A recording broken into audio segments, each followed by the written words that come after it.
In 2019, the National Vaccines and Immunization Program piloted the malaria vaccine in 8 counties in western Kenya, namely Homa Bay, Kisumu, Migori, Siaya, Busia, Bungoma, Vihiga and Kakamega.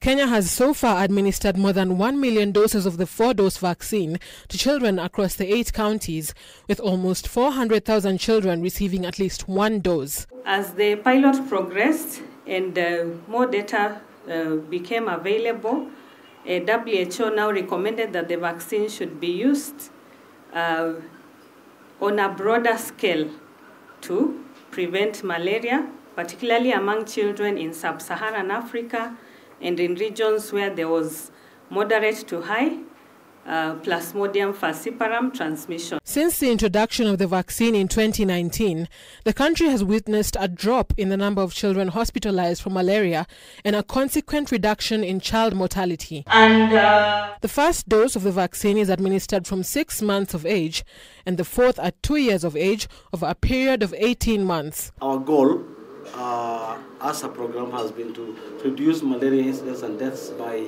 75% of the levels of what it was in 2016 by the end of this year.